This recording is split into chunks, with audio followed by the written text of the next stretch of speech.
cheerleading shirt. I was probably 35. Yeah. Look, you 35 years old. Born in 1939. 39. June 23rd. And you know there's 2 or 3 people here that were born on the 22nd or the 23rd Sorry. of June. Too. Sorry. This is their birthday party. Okay, well, everybody can celebrate. But I just want to do a shout out to our docents that are here. The Peterson Museum is just an awesome place, and I think we all know that. You're here. And it's more than a museum. And it's more than a museum because of the people that make it so special. And I'm not going to point out all the docents that are here, but I can tell you that it's a team of enthusiasts that love being there. They get paid heavily. They come from afar. And one of our docents is at Costa Mesa, Kevin. Carlsbad. Where's Kevin? Over from Carlsbad. He drives 2 hours for like a 3-hour gig and then goes home. I'm farther. You're not a docent. Nice try, Al. You pay. But nice try, Elliot. If you want to buy a Ferrari, go see Elliot. But anyways, that's what makes our museum so special. Starting with Terry Cargus at the top, and he has put together the most hospitable, warm, wonderful place for us all to hang out. So. I said I was going to do a shout out, but I just got to do a quick shout out because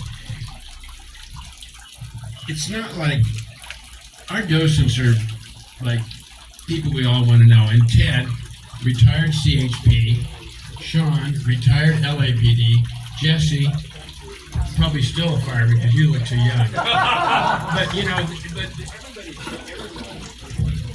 everybody's here because they love the place. And I just want to say thanks. God bless you all. It's just what makes us what we are. And members like Gary. Hello. Members like It's only got a 6-hour battery. members like Gary who's been, one of the nice things about seeing a car or visiting. I think I'm good. But it's the stories. And you can drive a car in the middle here, but it's the story that makes the car. And it's the story that makes everyone in this room. Because we all just love what we do, and nobody loves it more than Gary, so I'm going to try and back off now and tell us a little bit about Gary. You should have been at the head table. Please. Well, first of all, let me thank everybody, each and every one of you, for coming and taking the time to come and visit and listen to some of my cornball stories.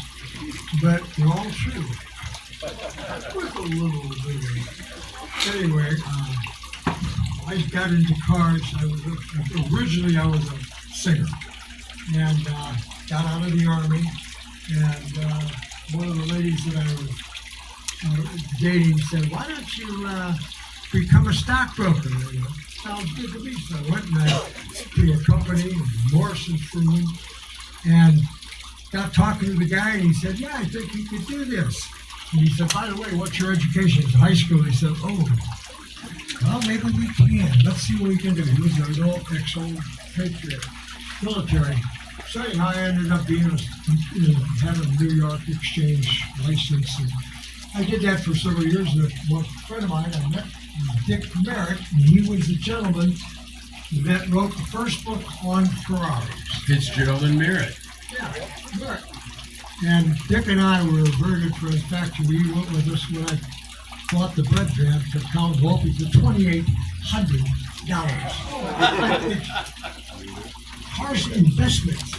Can you imagine? It's Only $100 million. 28 million today. Is it 20 million? Unbelievable. Anyway, I heard of it. But it's crazy. And I never kept them. We had 11 V12 Ferraris. And some of the most famous ones in the world. But, easy come, easy go. Next. And I lived in Beverly Hills, but now this is fun. got set up on a blind date, and I wanted to be trusted, so we went down to Bobble Boat, to Bobble Cruise, and it was a singing period. And I got up and I entertained, I thought I really did well. And I guess I did. I ended up very good. But anyhow, I did what all young guys in their 20s do. I drank too much, and on the way home crashed the car on the John C. Lodge freeway. And that night coming home from the hospital on the bus, I felt like a total fool, and I was trying to talk. I said, well, if the car can handle it better, it would. Blah, blah, blah. She says, well, since your car is destroyed, she said, I'll pick you up in the morning. My girlfriend's boyfriend has one that you might like. I said, yeah, okay. She picked me up, and I pulled in. Here's this fire engine, red Allard L4 with a Granatelli Hemi in it. And I fell in love with the car and the gal, got the gal and the car, and I never looked back. And it's been a wonderful thing. It's the people that you meet. I think the most important thing about car collecting and collecting is particular people that are interested in car. You notice that when we were together, there was not one complication of any kind. Everybody's there to have fun. And you want it, everybody's interesting. You have something going on. And that's what's beautiful about collecting cars and driving cars and being with car people, because they're not mean bones in their body. They just want to have fun. It doesn't matter if you drove the truck that brought the car, Yeah. or you own the car, or you own the buildings, or you own Rodeo Drive. It's that mutual love of automobiles. And by the way, it's pretty obvious Gary has some mechanical talent when you look through here. He creates his own. I do the design of that, but I got to give it to Andreas. Where's Andreas? Where's Andreas? He was on the phone across the street. Okay, Well, anyhow, I want to give him his due. I can make them pretty, and I do the weird things, but he makes them grand. To me, it'd all be static displays. It's fantastic, and we've been together on these posts for 30 years. Yeah, it's just the two of you. Yeah, just the two of us, and I paint right on there. And so they're not perfect, but they're a lot of fun, and I get these creative ideas. I'm one of those people that wake up at 4 o'clock in the morning. I go to bed with a problem, and about 4 o'clock I wake up and say, what if I do this, that? And that's how it happened. My latest little creation in there was that Rio Speedwagon, that was an old rusty thing a friend of mine found in the desert, brought over, said, you gotta have it. And after much ado about nothing, I did end up getting it, and he gave me 4 brand new tires for it, which was well more than I paid for the car. And I wanted to do something really unusual with it, and that's why when you lift up the bar, slides the stops down, and you're looking at the entire engine. You can work on it top down or whatever you want to do. It's just, I like to do creative things that somebody else hasn't done before. And I've done a couple of them. Right, now the one out here is a fire truck, basically. The one that's in the garage, the big one that fills the whole garage. All the garages, I have 5 of the La Bestioni. Got the name of the Bestioni. We did the first car. And we were just about done. The friend came over and said, well, I'm going to go out for Italian tonight. I said, hey, do me a favor.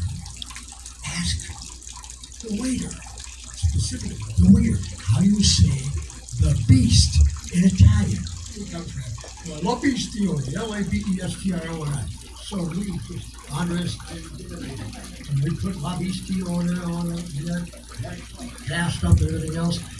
And we take it to the first show, and we're busting with pride. We got 30, 40 people standing there going, oh, I never saw anything like that in my life before. And the little woman comes up, she's like this tall, her hair picked up. She says, you got your nerve. I said, pardon me, ma'am? She says, you got your nerve. How come you made it a female beast? I said, what? She says, if you wanted a male beast, you'd call it the Bestioni, not La Bestioni.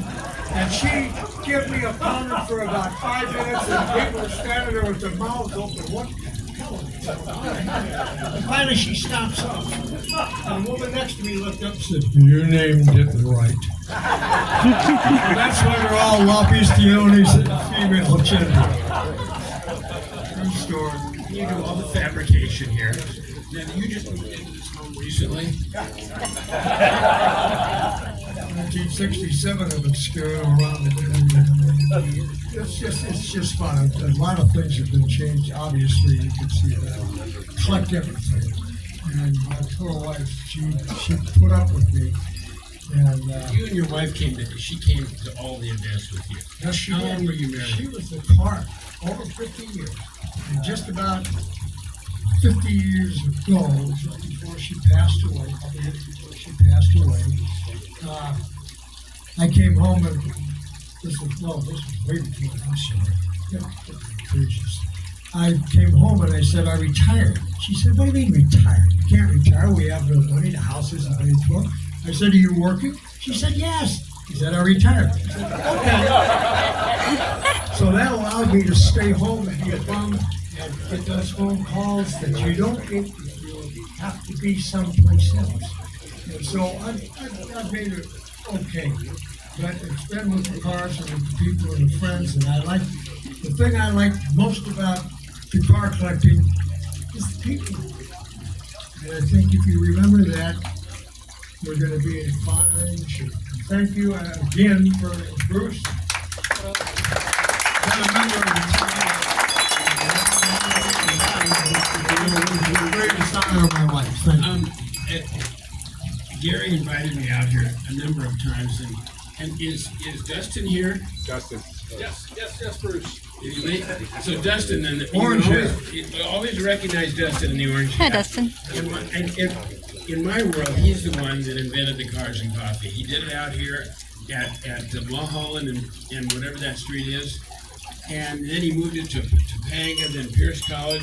So Dustin is another enthusiast-driven enthusiast, and he does these cars and coffee Supercar Sundays. Supercar Sundays is called, and he'll feature different makes, Ferraris or Porsches or whatever. And I used to go out there, and of course they were all law-abiding because Sean was there, dressed in his police outfit, and his black and white right there. So that's when we met. God, it must be 20 years ago. And but this is a group that all get along. Nobody's going to be fighting over anything. We all get along.